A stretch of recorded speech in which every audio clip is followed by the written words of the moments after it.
Hello Dr. Jagan, my name is Wan Imanul Hakim bin Wan Muhammad Zahari and my student ID is 0367344. Today, I'll be doing the introduction for our presentation.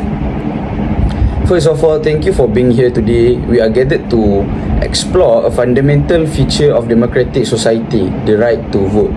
This right, which we might take for granted today, has a complex and often tumultuous history, particularly in the United Kingdom. Our journey through this history reveals the slow and difficult progress towards universal suffrage. To understand the significance of this journey, we must first consider the state of the United Kingdom's electorate prior to the suffrage movement. Voting rights were severely restricted by property requirements, gender biases, and socio-economic barriers. These restrictions meant that a significant percentage of population was effectively excluded from participating in the political process. This exclusion wasn't just a matter of policy. It reflected deep-seated societal norms and power structures that prioritized the interests of a wealthy male elite over those of the broader populace. Imagine living in a society where only a small fraction of people had a say in how the country was run. Land ownership was a key determinant of voting rights, effectively excluding the working class and many middle-class citizens.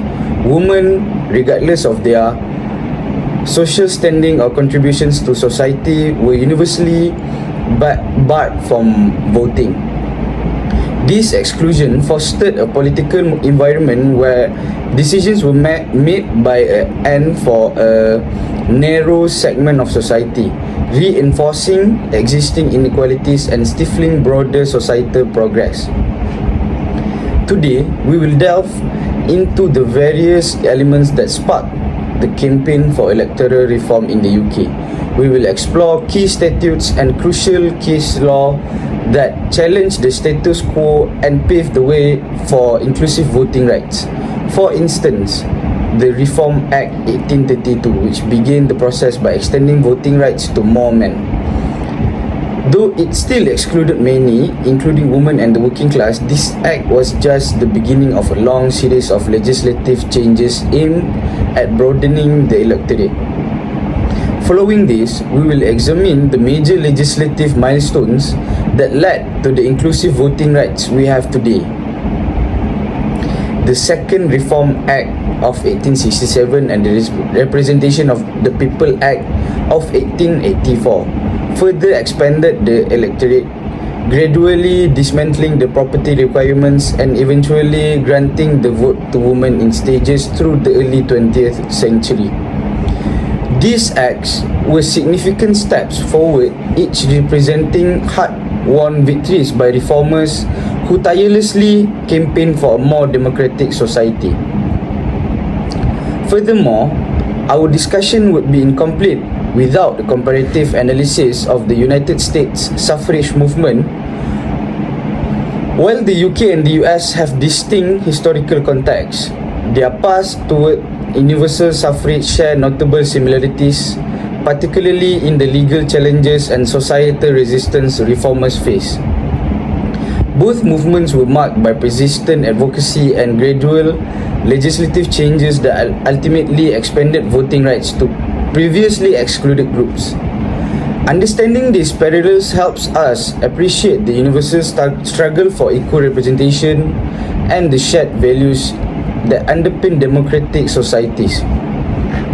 In summary, today's presentation will provide a comprehensive overview of the socio-political climate in the UK prior to the suffrage movement, the legal and legislative developments that fueled the push for electoral reform, and eventually the realization of inclusive voting rights.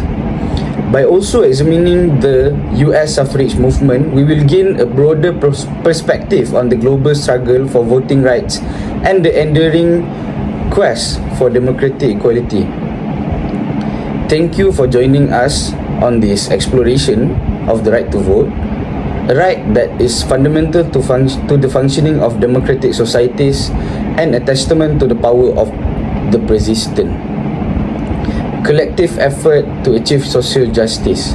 Let's begin our exploration. Good morning, Dr. Jagan. My name is Lin Kai Wen and my partner for today will be Wong Jia Xuan.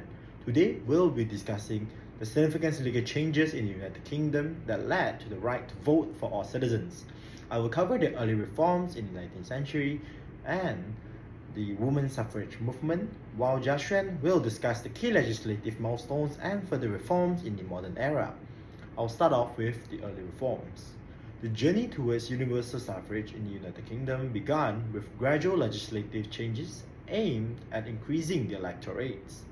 The first significant step was the Second Reform Act of 1867. This act reduced the property requirements for voting, effectively doubling the electorates. Prior to this reform, only property-owning men could vote, which excluded a large portion of the working class. By lowering these requirements, the Act enabled many working-class men in urban areas to vote for the first time.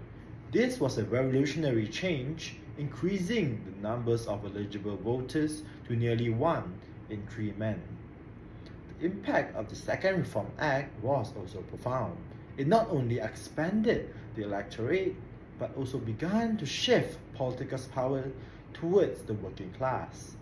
This change was reflective of the growing industrialization in Britain and the rise influence of the urban working population.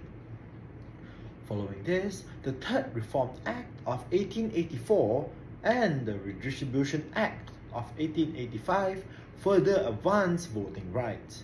The Third Reform Act extended the same voting rights to men in rural areas and those in urban areas. This was crucial in eliminating many of the existing disparities between urban and rural voters. The Redistribution Act withdrew constituency boundaries to make them more equal in terms of population size. By the end of the 19th century, about 60% of adult males in the United Kingdom had the right to vote. These reforms laid the growing work for a more inclusive electoral system, setting the stage for further changes. Next, I'll be talking about the women's suffrage movement. As we move into the late 19th and early 20th centuries, the focus shifted to the fight for women's suffrage. The women's suffrage movement was a powerful force for change, driven by organizations like the Women's Social and Political Union WSPU and the National Union of Women's Suffrage Societies NUWSS. The WSPU, founded by Emmeline Pankhurst, was known for its militant tactics including protests, hunger strikes, and civil disobedience. On the other hand, NUWSS, led by Millicent Fawcett, employed a more peaceful and legal method such as petitions and lobbying. Despite facing significant opposition and often harsh treatments, this organization preserved. The women's massive involvement during the World War I played a crucial role in changing public and political attitudes. Women took on roles traditionally held by men, demonstrating their capabilities and importance to the society. This shift in perception was instrumental in the subsequent legislative changes that would grant women the right to vote. Now, Jia Xuan will take over and discuss the key legislative milestones that followed, as well as the further reforms that have shaped the United Kingdom electoral law in the modern era. Thank you. Good morning, Dr. Jagash. My name is Wong Jia Xuan. Thank you, Kai Wen. Let's now delve into the key legislative milestone that follows the women's suffrage movement.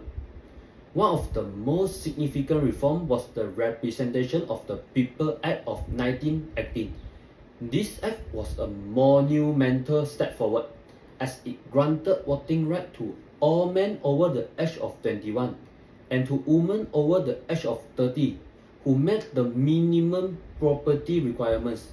This reform was a direct result of the changing attitude during and after the World War I, where women had proven their worth in various roles. The Representation of the People Act 1918 was groundbreaking as it enfranchised about 8.4 million women, allowing them to vote in national election for the first time. However, it still maintained property requirement for women, reflecting the ongoing inequality in the system. The struggle for complete equality continued, leading to the Equal Franchise Act of 1928. This act was a significant achievement for the women's suffrage movement as it granted equal voting rights to all men and women over the age of 21, regardless of property ownership. This was a crucial milestone as it finally provided women with the same voting right as men, acknowledging their equal status in the electoral process. Moving into the mid of 20th century, the UK electoral laws continue to evolve to promote fairness and inclusivity. The Representation of the People Act of 1948 was particularly important. It abolished multiple voting, which had allowed some individuals to vote in more than one constituency if they own property in those areas. This reform ensured the principle of one person, one vote, reinforcing the idea of equal representation. Another critical reform came with the Representation of the People Act 1969, which lowered the voting age from 21 to 18. This change reflected broader societal shift and acknowledged the maturity and contribution of younger citizens. Lowering the voting age was a recognition of the increasing political awareness and the involvement of the young people, and particularly in the context of the social movement of the 1960s. In recent decades, the UK has continued to refine its electoral laws to enhance democratic participation. The introduction of the postal voting has made it easier for citizens to vote, especially those who may have difficulty getting to the polling station. Additionally, measures have been implemented to facilitate voting for individuals with disability, ensuring that all eligible citizens can exercise their right to vote without undue barriers. In conclusion, the evolution of the voting rights in the United Kingdom is a testament to the ongoing struggle for democratic representation and equality. From the early reform of the 19th century to the comprehensive enfranchisement achieved in the 20th century and beyond, legal change has progressively ensured that all adult citizens have the right to vote. This journey underscores the importance of both social change and legislative advocacy in upholding and advancing democratic values. Thank you. Good morning, my name is Amar Fatullah, and today we're going to take a brief journey back in time to explore a pivotal moment in British history, the fight for women's suffrage. This photo captures a glimpse of Britain in the late 19th century. It's a busy scene, full of life, but look closely at the women. They're present but blurred, a visual metaphor for their place in society. Legally, they were excluded from voting. The Reform Act of 1832 and 1835 solidified this by defining voters as male person. The prevailing ideology of separate spheres reinforced its exclusion. Women were confined to the domestic realm, the home, family, and private life, while men occupied the public sphere of politics and decision-making. This wasn't just custom, it was codified into law. But as we'll see, it was an order that would soon be challenged.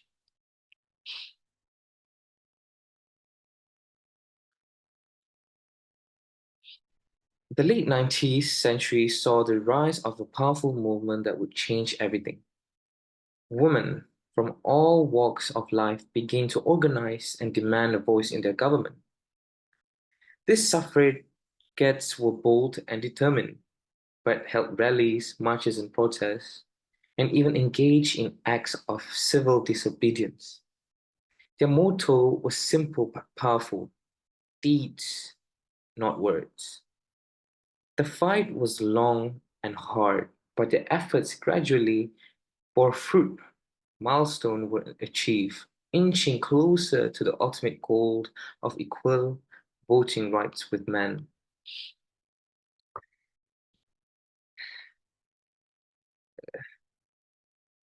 The suffragettes' legacy is immense. They paved the way for greater gender equality and political participation in Britain. Their struggle is a reminder that even deeply entrenched system can be changed when people unite to demand a better future. That's all for me. Thank you.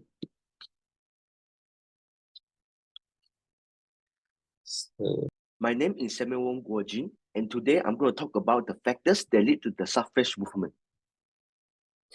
The Second Reform Act of 1867 was one of the initial catalysts for the suffrage movement. Out of the 30 million people living there, 1.43 million people were able to vote by the early 1860s. The Parliamentary Reform Act was introduced by the Conservative administration in 1867. The electorate rose to about 2.5 million as a result. The biggest modification was giving the right to vote to borough occupiers or those who rented rather than own property. This had the effect of significantly increase the electorate in some of the more recent towns in Scotland and England. That did, however, greatly draw attention to the franchise exclusion of women. Women remained disenfranchised while sharing many newly enfranchised men's economic and social situations, underscoring the gender-based disparities in political rights. Next, the Third Reform Act of 1884 is the following factor. The Third Reform Act, which established a uniform franchise nationwide and brought the country franchise into compliance with the Borough of 1867 household and lodger franchise, partially overlooked Parliament's opposition to one man, one vote in 1884. Apart from the roughly 40% of men who were excluded from voting, women were also completely excluded from the political process. Parliament still needed to make reforms in order to be truly representative. This extension made it even more obvious that many males, regardless of class, could vote, while women of comparable or even higher social status could not, which further highlighted the injustice of women's ongoing exclusion from the political process. The women's suffrage movement made great progress during World War I. Since a large number of men were drafted into the armed forces, hundreds of thousands of women filled crucial positions in the manufacturing of weapons, in providing important services, and in the variety of vocations that had previously been filled by men, including conductors, police officers, workers, and nurses. Women were respected and admired as a result of this change in responsibilities, which improved their sense of identity and self-perception. According to historian Gifford Lewis, women's competent and vital work throughout the world is largely responsible for their right to vote.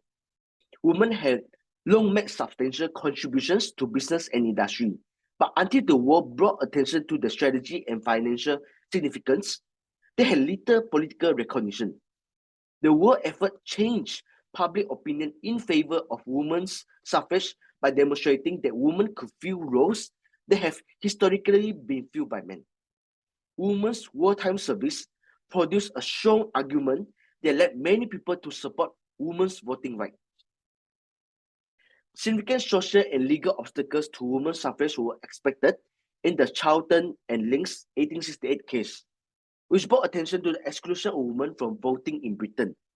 When Charlotte Augusta Links found on the voter registration list in Manchester, the lawsuit got underway and it eventually made its way to the Court of Common Pleas. The court established a precedent that women were not allowed to vote when it decided that the term man in voting statutes did not cover women. This ruling served as a spur for the women's suffrage movement by highlighting the need for legislative changes as well as greater public action and awareness. It was often brought up in debates that resulted in laws giving women the right to vote. This decision proceeded as a barrier until the 1918 Representation of the People Act gave women over 30 who met certain property requirements the ability to vote, and until the 1928 Equal Franchise Act gave all women over 21 the same voting rights. Hi, my name is Jack, and I'm going to talk about the evolution of the suffrage movement in the United States that reflects the nation's ongoing struggle for a more inclusive and representative democracy. This journey is marked by key constitutional amendments, landmark legislation, and significant judicial decisions, each shaping the landscape of voting rights. It started with the early suffrage movement in 1848. The Seneca Falls Convention was held, where the Declaration of Sentiments boldly demanded women's voting rights. Early efforts were concentrated on state-level changes, with significant victories in such as Wyoming in 1869 and Utah in 1870. Moving forward, the 15th Amendment, ratified in 1870, prohibited the denial of voting rights based on race. Although it notably excluded women, it wasn't until 1920, with the ratification of the 19th Amendment, that voting rights were prohibited from being denied based on sex, marking a monumental victory for the women's suffrage movement. Despite these advancements, discriminatory practices like literary tests and poll taxes persisted, disproportionately affecting women of color. The Civil Rights Era. The Civil Rights Era brought further legal reforms. The Civil Rights Act of 1964 tackled voting rights by prohibiting unequal voter registration requirements. This was followed by the Voting Rights Act of 1965, which eradicated the racial discrimination in voting through federal oversight and enforcement.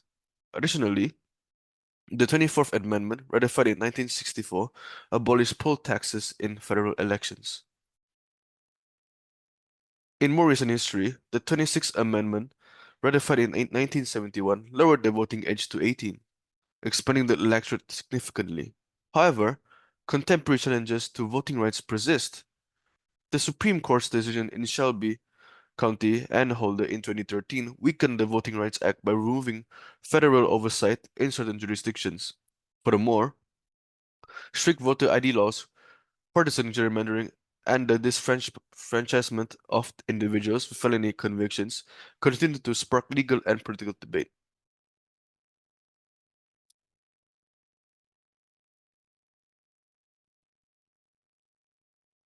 Hi, my name is Sam Leong, and I'll be talking about the conclusion for our assignment.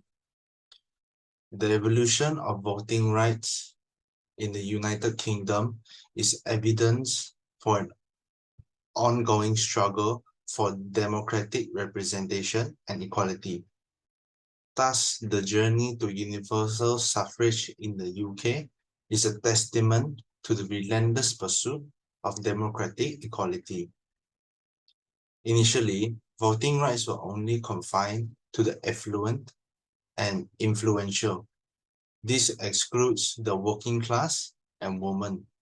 This also means that only the rich and royalty could have a say for the country.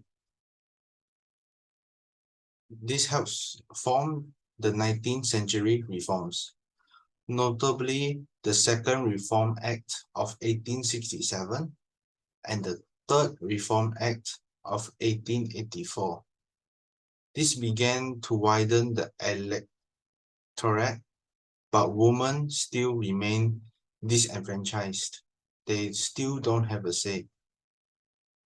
And this sparked the formation of the suffragist group and a robust campaign for gender equality.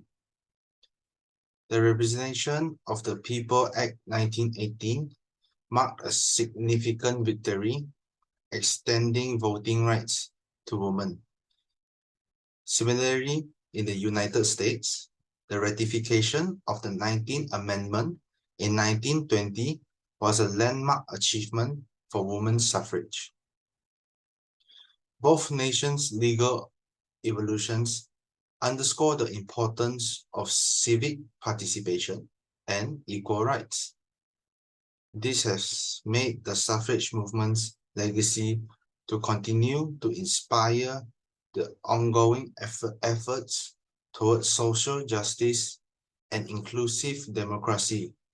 This highlights the enduring value of equal representation for all.